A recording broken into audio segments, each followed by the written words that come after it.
nossa ciclo de apresentação de trabalho, né, com a apresentação do tema Tensoestruturas e estruturas leves em estádios, pontes e aeroportos.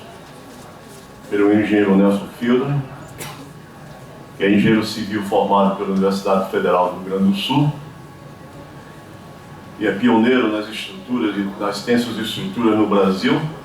Construiu recentemente a cobertura do estado do Maracanã, Beira Rio e Dunas, e no momento está construindo, parafusando o Porto de Santos, uma grande estrutura em balanço no mundo. Eu deixei esse A maior, porque eu sabia que você ia se autopronunciar, né? Para não perder a chance de se envaidecer, auto-envaidecer. Então, me dê essa chance também. Tenha bondade.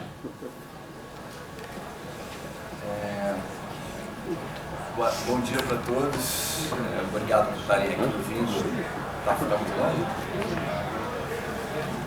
Obrigado por estarem aqui observando o meu trabalho. Eu espero que eu possa somar alguma coisa, e se eu disser alguma bobagem, me corrijam. A gente tem que aprender alguma coisa nova todo dia. Comecei em 1979, fundei uma empresa com 19 anos, estava no segundo ano de engenharia e nunca tive um emprego. Espero continuar assim. Estamos atingindo 1.768 obras construídas.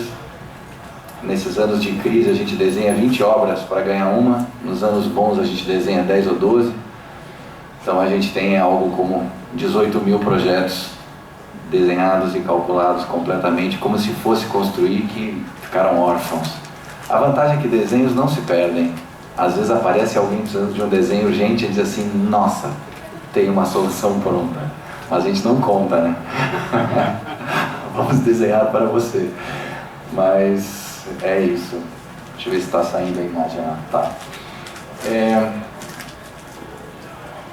Tem essas estruturas, elas são estáveis como uma ponte pêncil que você girou 90 graus. Os nós são estáveis Os nós são estáveis porque você tem vetores cruzados. Então você consegue, através das curvas, ter uma forma curva e suspensa, pêncil e estável no espaço. Então as curvas, elas não são um enfeite. As curvas são como... Por que o golfinho é redondo e não é quadrado como um ônibus? Por que ele se tornou naturalmente hidrodinâmico? As curvas das catenárias, dos fios elétricos, ou eles não são uma corda de violino. A divisão é R ao quadrado vezes Q dividido por 8F. A flecha, numa curvatura, numa catenária, ela divide a força para manter esse fio esticado por 8. Então a curvatura, ela permite você vencer grandes vãos, como uma ponte pêncil, que é o assunto da casa aqui, com grande ganho de eficiência estrutural. Então, esse é como as estruturas funcionam. Isso aqui eu já falei. Eu sou o único brasileiro que estudou com o Frei Otto. Eu tive 8 anos indo e voltando para o Leichte Flächetragewerk Instituto em Stuttgart. Ele veio ao Brasil diversas vezes. Me especializei nas tensoestruturas com ele, que foi o fundador, assim, o que fez a primeira tensoestrutura do mundo. E terminei criando uma relação grande com o pessoal da Alemanha e da Europa. Criamos clientes, sócios. Hoje a gente está competindo em 8 estádios na Rússia com o nosso grupo lá fora, e 2 estádios na Turquia, alguns aeroportos. A primeira tensoestrutura foi, na verdade, uma stressed skin. É uma tecnologia russa, inicialmente. As asas dos aviões também funcionam assim. Você tem uma pele tensionada, estabilizando arcos muito delgados. Isso aqui em 1979. A gente vendeu muito desse galpãozinho 6x9, a empresa começou na garagem, e essa foi a primeira feira que a gente foi em Cachoeira do Sul. A primeira tensoestrutura tinha 7x7, calculada num Apple II com 48K de memória, e o algoritmo de modelagem dessa membrana praticamente é o mesmo até hoje. Foi portado e revisado várias vezes.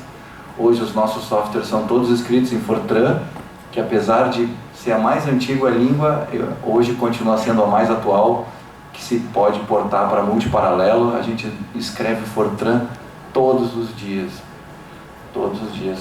Essa cobertura foi a primeira calculada no ANSYS, ainda num Cray, o primeiro Cray, supercomputador da América Latina, abaixo do Equador, na realidade.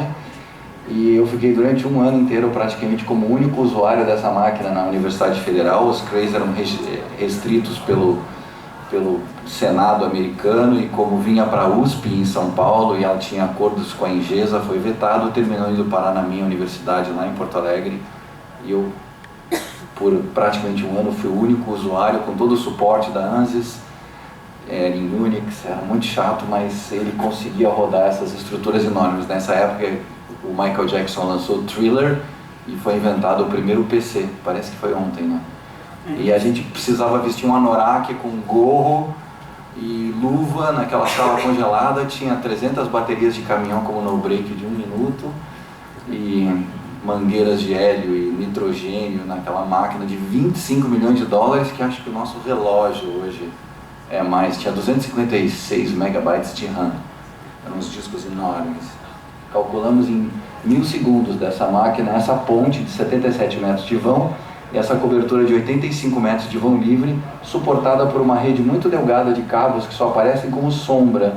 Elas estão embainhados dentro da membrana.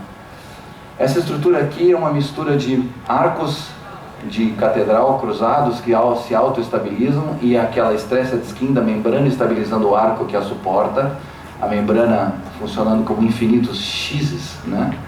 Essa estrutura está cobrindo o paddock da Fórmula 1 em Interlagos e está projetada 1,25 vezes acima da norma de vento e ela pesa 9,5 kg por metro quadrado. Já resistiu a todas as tempestades que vocês imaginarem. A gente usa a laje do piso do paddock como ancoragem também, então aproveitando o peso próprio da laje. Essa é a Marina da Glória, foi construída temporária com um material que era para durar só 5 ou 9 anos, está montada agora há 14 anos no meio do mar. Ela é um exemplo de cobertura ondulada reversa. A gente deve agora substituir a membrana dela. Hoje existem membranas que duram 35 anos, essa membrana é de acrílico. Essa é a cidade do rock, eu morei nesse container aqui 90 dias. As tensoestruturas permitem construir grandes áreas em tempos muito curtos. Aqui, todas essas estruturas foram da contratação para entrega construídas em 90 dias, não 89, nem 91, 90. E só esse palco tem 88 metros de vão livre e 10.250 metros de membrana. Aqui está a foto do palco, ainda hoje o maior palco do mundo no Guinness.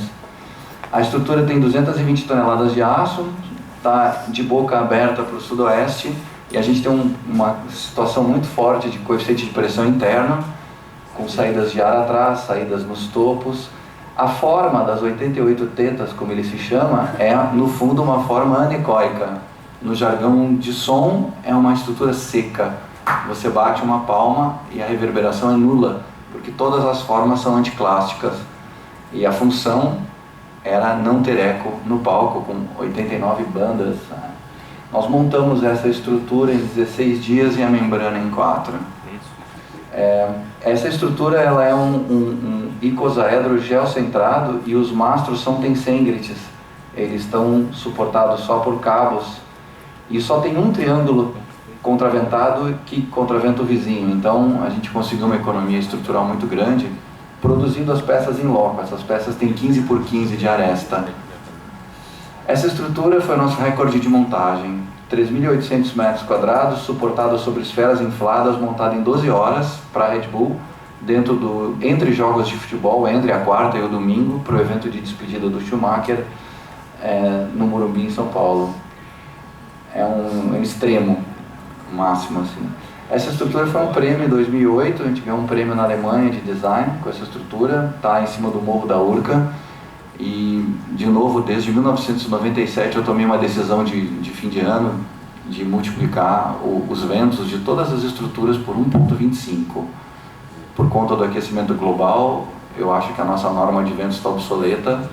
Eu acho que a gente está vendo estruturas de 50 anos voarem e eu queria criar um movimento com todos vocês para uma revisão da nossa norma de ventos que tem no fundo 50 anos e dados de 50 anos e 100 anos de idade.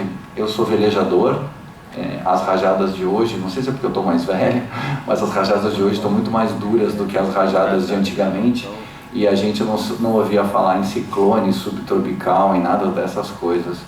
Então eu precisei otimizar muito as minhas estruturas com a engenharia, com elementos finitos, para conseguir continuar competitivo, sempre chegando em Q, na norma de ventos, Q multiplico por 1,25 por questão própria, continuo minha memória de cálculo.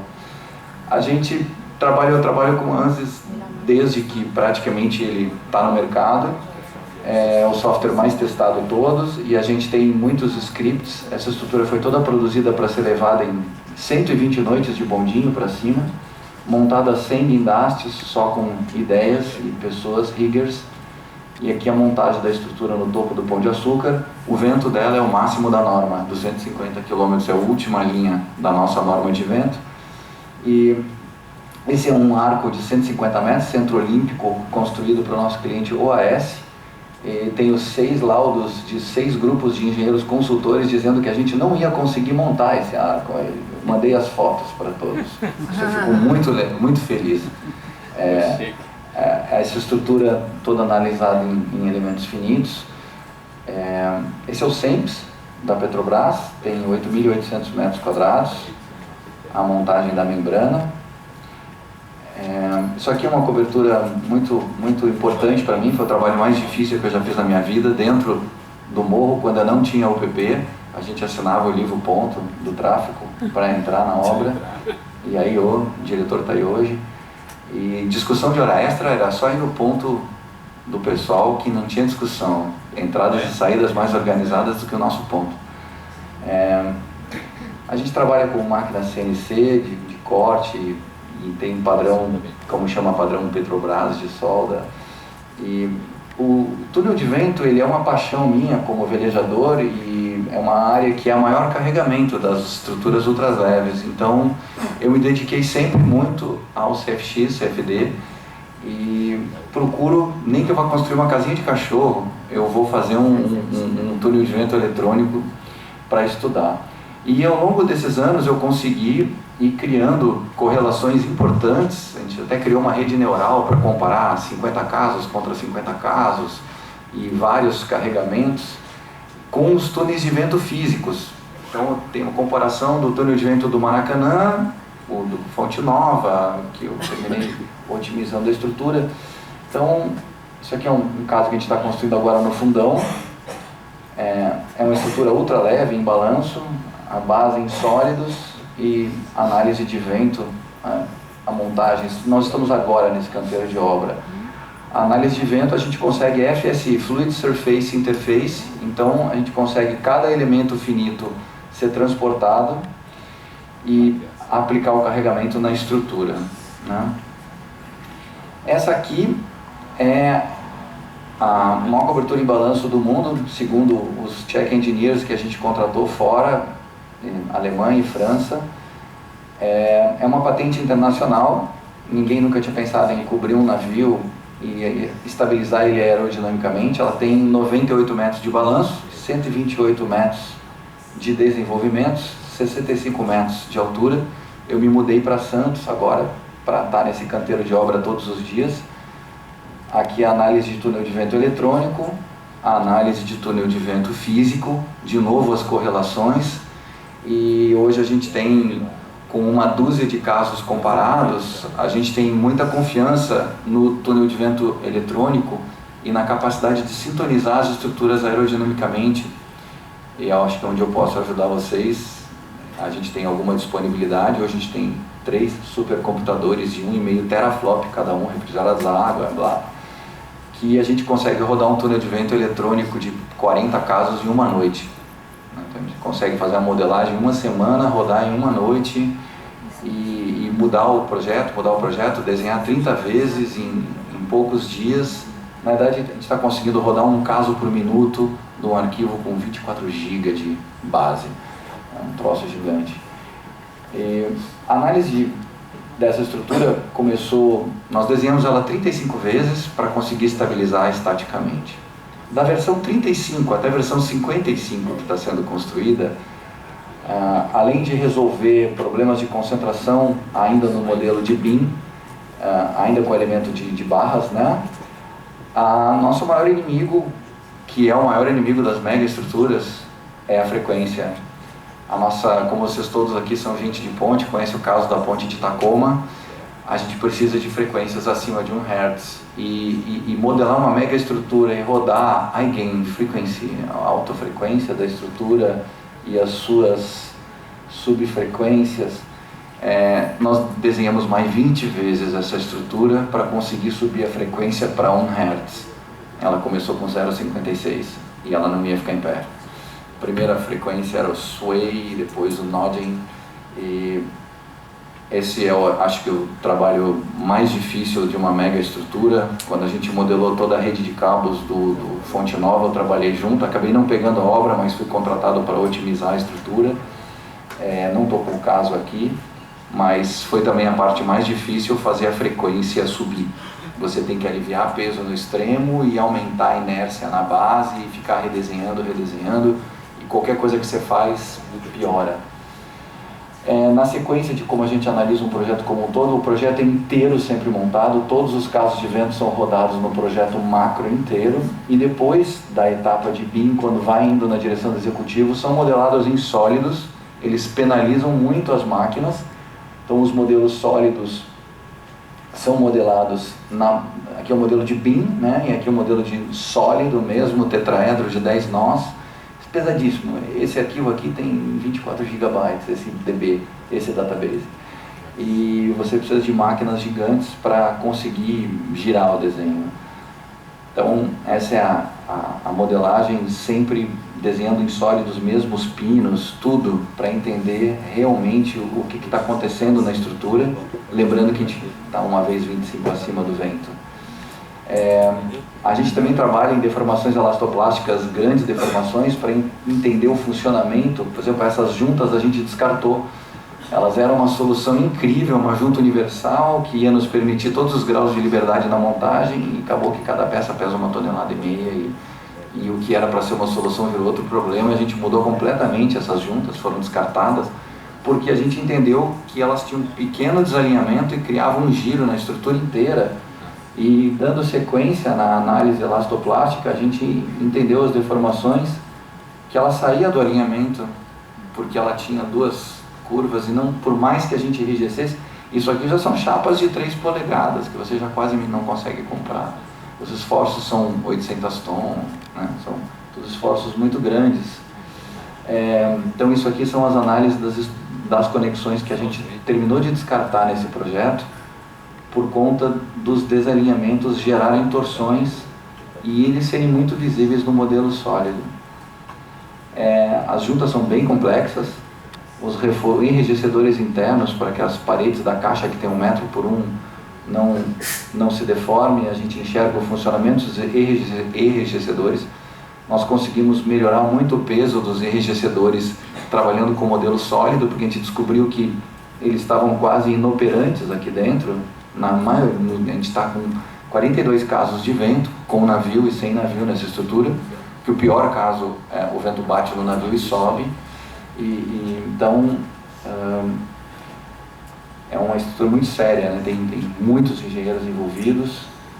Esse aqui é o olhal de fundação. As fundações têm 55 metros, 16 estacas de 55 metros, e a carga de tração nesse pé de trás é 880 toneladas.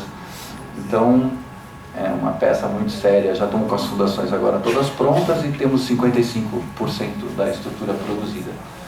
Parte de detalhamento, a gente está sempre lotado, é a parte mais trabalhosa, gerar os arquivos NC1 para o controle numérico, cortar todas as chapas, e a gente produz as próprias estruturas. Hoje a gente está conseguindo produzir em torno de 800 toneladas por mês nas nossas 2 plantas industriais.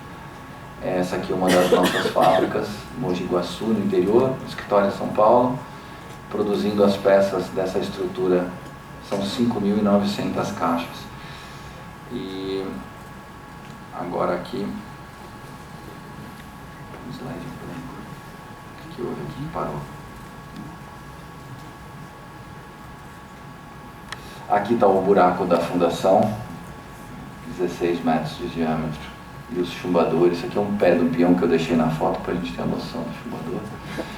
A soldagem é toda feita com máquinas de leite submerso automáticas. Produção. Isso aqui é um projeto muito importante, é uma estrutura temporária de 14 mil metros, 30 metros de pé direito aqui no Comperge, está montada em Itaboraí, e ela é um pipe shop, vai ficar usada durante 2 anos, 30 metros de altura, e a gente tem se especializado em construir estruturas gigantes para cobrir canteiros de obra. Tá? Essa é a análise de vento e essa é a análise estrutural.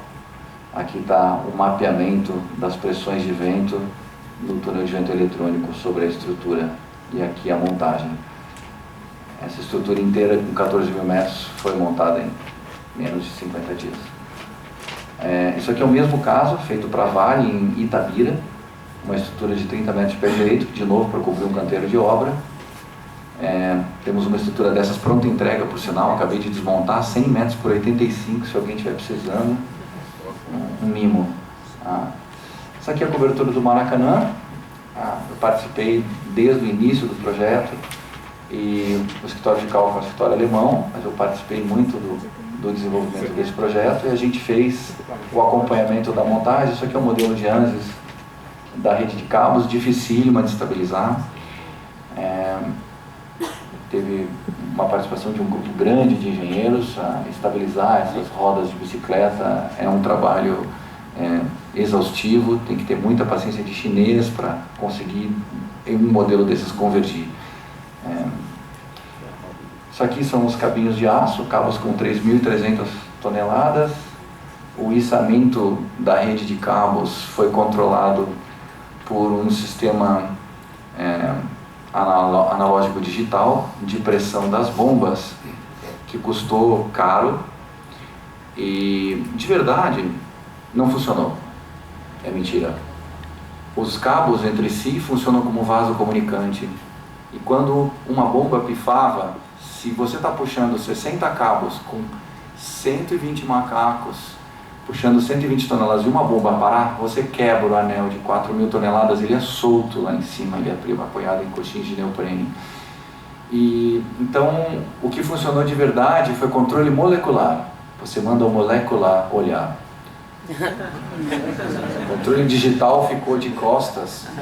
A gente voltou ao método antigo, como essas estruturas sempre foram construídas. Os cabos foram marcados de 25 centímetros com giz. A gente tinha 16 pessoas com rádio e a pessoa com o botão no vermelho, para! E era em alemão, né? Halt! Aí alguém ia na bomba que parou, olhava as 60 bombas hidráulicas, sempre uma pifava. Nunca as 60 andaram juntas. Nunca. Caía o gerador, dava um espasmo na rede elétrica e morriam as bombas.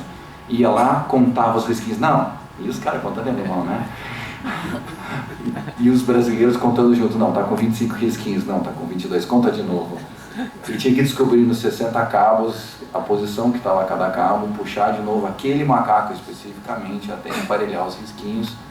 E no fundo o controle de içamento de uma mega rede de cabos dessa é feita então por controle molecular. Dando molecular olhar. Certo? Essas peças de aço foram fundidas na Revisa, na Espanha, são peças sérias. A gente teve que testar todas elas. Tivemos que substituir algumas peças que falharam no teste, vieram de jumbo, controle de resfriamento, ductilidade, algumas características deram fora do esperado. E como recentemente caiu um estádio na Cracóvia por ruptura de uma dessas peças, a gente estava lá no dia que caiu, nós estávamos com toda a equipe das 3 montadoras, a gente estava fazendo uma viagem por 11 estádios e a gente estava na Cracóvia no dia do BO. Então decidimos testar todas as peças, porque afinal a fundição era a mesma, o fornecedor era o mesmo e a gente teve que correr muito para recuperar o tempo perdido.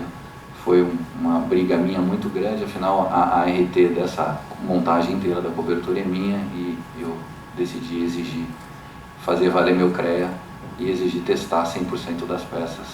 Foi uma briga enorme, eu garanto para vocês, queriam me estrangular. Mas depois, quando a 42ª peça estourou no teste, todo mundo veio agradecer. Aí estão os cabinhos, né? As flanchezinhas, vocês que trabalham com pontes estão acostumados com esses cabos grandes. Esse aqui são os macacos com as cordoalhas com os risquinhos, acho que não aparecem nessa foto, mas aqui está o içamento da rede de cabo. Aí lá na rede de segurança, a gente trabalha com a rede de segurança montada por montadores Irata nível 3, um grupo de tchecoslovacos e ucranianos que ficaram famosos aqui no Rio de Janeiro quando estavam de sunga tirando água de cima da cobertura, vocês devem lembrar. Eles não podiam mergulhar dentro da água com cinto, eles iam se afogar, tinha quase 4 metros da água ali. A coisa certa foi tirar a roupa e mergulhar de sunga para colocar a mangueira lá. A gente estava com a lona solta ainda, presa em alguns pontos, e teve aquela tempestade, raios, e desce todo mundo. Se perdeu alguma membrana, a gente faz outra, não pode correr risco humano, então deixa acumular água mesmo. Foi muito difícil trabalhar nessa obra, a mídia inteira em cima da gente o tempo todo, qualquer coisa, tinha helicóptero o tempo todo voando. Acho que só foi mais difícil trabalhar aqui no Beira-Rio, que 50% do Rio Grande é gaúcho, 50% é colorado, e a cobertura do Beira-Rio foi mais difícil. A gente foi fiscalizado, acho que por todas as fiscalizações, uma vez por semana. Isso aqui, o tensionamento das membranas com as catracas, que o meu filho lá me ajudou muito na obra, é um orgulho quando o filho trabalha com a gente, né? Aqui é a entrega final da obra. Nós tínhamos 4 meses e meio para fazer essa cobertura e só nos restaram 60 dias e a gente montou ela em 50 mil metros quadrados montados em 56 dias. O anel de compressão foi montado em 16 dias, 60 módulos, 3.000 tom, e a rede de cabo inteira foi içada também em 16 dias. É uma velocidade enorme para 47.645 metros quadrados de montagem. E eu acho que a gente que trabalha com construção industrializada, e eu sempre comparo a construção, carregar pedra no ombro com os egípcios de 3.000 anos atrás, eu acho que a gente está trabalhando na ponta do futuro, do presente. Cada vez mais as estruturas não precisarem de uma implosão, se as pessoas quiserem desmontar elas no futuro, elas não forem mais úteis. A gente hoje produz coisas muito leves, muito desmontável, né? Isso aqui é o estádio do Beira-Rio, eu fui o check engineer dele e, de novo, a gente trabalhou inicialmente com o túnel de vento eletrônico, depois comparamos os resultados com o túnel de vento feito no Acre, comparado com o túnel de vento feito na Federal do Rio Grande do Sul, e encontrei, é assustador de ver, né, as frequências, as altas frequências de uma grande estrutura. A gente teve que fazer alguns ajustes, de novo, para subir a frequência da estrutura. A metálica foi produzida por uma outra empresa lá do sul. Nessa estrutura a gente produziu e instalou as membranas e os cabos de aço de tensionamento, e de novo tivemos que, só nos restou metade do tempo contratual. A gente teve que dobrar a velocidade de instalação. Está aqui entregue o Beira-Rio, para mim o mais lindo de todos. O Maracanã é lindo também, mas assim, como trabalho, esse é o mais bonito. Isso aqui é o Hospital Júlia Diné, em Brasília, a análise de túnel de vento da cobertura. Isso aqui é a análise de túnel de vento do Hospital Júlia Diné. Mesmo que a gente faça uma estrutura muito pequena, a gente dá o trabalho de fazer uma análise de vento específica, porque a gente consegue grande leveza estrutural.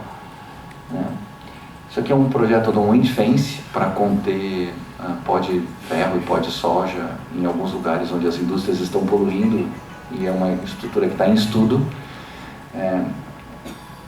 Isso aqui é a minha paixão, sou velejador. Essa é a vela do Tornado modelada em ANSYS. E isso é um projeto novo para a limpeza da Baía de Guanabara, uma tensoestrutura rebocada. Estou precisando de ajuda para colocar em funcionamento.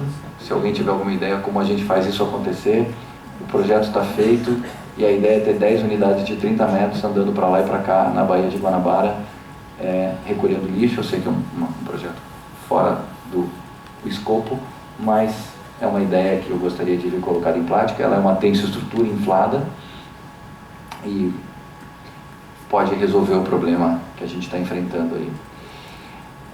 Eu gostaria de deixar o nosso grupo de engenheiros à disposição de vocês para uma coisa que eu chamo de aerodinâmica, estrutura aerodinâmica e otimização, check engineering, algum ajuste de structural design, e eu acredito que a otimização aerodinâmica das estruturas pode diminuir